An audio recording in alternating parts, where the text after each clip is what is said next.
ਪਾਕਿਸਤਾਨ 'ਚ ਪੰਜਾਬੀ ਕੌਂਪਰੈਸਾਂ ਦੇ ਸਭ ਤੋਂ ਵੱਡੇ ਨੈਟਵਰਕ ਪੰਜਾਬੀ ਨੈਸ਼ਨਲਿਸਟ ਫੋਰਮ ਵੱਲੋਂ ਜੀ ਆਇਆਂ ਨੂੰ। ਪੰਜਾਬੀ ਨੈਸ਼ਨਲਿਸਟ ਫੋਰਮ PNF ਪਹਿਲੀ ਚਿੱਤਰ 14 ਮਾਰਚ ਨੂੰ happy new Punjabi year ਮਨਾਏਗਾ।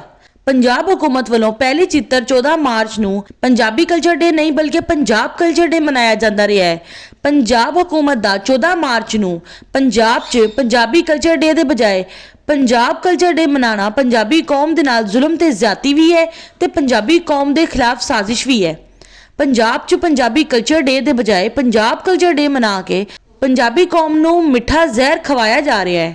Culture ਨੂੰ ਲੋਕਾਂ ਦੇ ਇੱਕ ਖਾਸ ਗਰੋਹ ਦੀ ਜ਼ੁਬਾਨ, ਮਜ਼ਹਬ, ਸਮਾਜੀ ਆਦਤਾਂ, ਖਾਣੇ, ਲਿਬਾਸ, ਮੌਸੀਕੀ ਤੇ ਫਨੂਨ ਲਤੀਫੇ ਦੀ ਖਸੂਸੀਅਤ ਦੇ ਤੌਰ ਤੇ ਬਿਆਨ ਕੀਤਾ ਜਾਂਦਾ ਹੈ। ਪੰਜਾਬ ਵਿੱਚ ਪੰਜਾਬੀ ਕੌਮ ਰਹਿੰਦੀ ਹੈ। ਪੰਜਾਬੀ ਕੌਮ ਦੀ ਧਰਤੀ ਪੰਜਾਬ ਹੈ। ਪਹਿਲੀ ਚਿੱਤਰ ਨੂੰ ਨਵਾਂ ਪੰਜਾਬੀ ਸਾਲ ਸ਼ੁਰੂ ਹੁੰਦਾ ਹੈ। ਨਵਾਂ ਪੰਜਾਬੀ ਸਾਲ ਪੰਜਾਬੀਆਂ ਦਾ ਹੈਪੀ ਨਿਊ ਈਅਰ ਹੁੰਦਾ ਹੈ, ਜਦ ਕਿ ਪੰਜਾਬੀ ਬਹੁਤ ਸਾਰੇ ਮੌਸਮੀ ਤਿਉਹਾਰ ਵੀ ਮਨਾਉਂਦੇ ਨੇ। ਪੰਜਾਬ ਦੀ ਵਜ਼ੀਰ ਆਲਾ ਮਰੀਮ ਨਵਾਜ਼ ਦੇ ਬਣਨ ਨਾਲ ਪੰਜਾਬੀਆਂ ਨੂੰ ਤਵੱਕਾ ਇਹ ਹੈ ਕਿ ਮਰੀਮ ਨਵਾਜ਼ ਪੰਜਾਬ ਹੁਕੂਮਤ ਨੂੰ ਹੁਕਮ ਦੇਵੇਗੀ ਕਿ 14 ਮਾਰਚ 2024 ਨੂੰ ਪੰਜਾਬ ਵਿੱਚ ਪੰਜਾਬੀ ਕਲਚਰ ਡੇ ਮਨਾਇਆ ਜਾਵੇ। ਪੰਜਾਬ ਵਿੱਚ ਹੈਪੀ ਨਿਊ ਪੰਜਾਬੀ ਈਅਰ ਮਨਾਇਆ ਜਾਵੇ ਤੇ ਸਿਰਫ ਪੰਜਾਬੀ ਕਲਚਰ ਦੇ ਬਾਰੇ ਪ੍ਰੋਗਰਾਮ ਕੀਤੇ ਜਾਣ।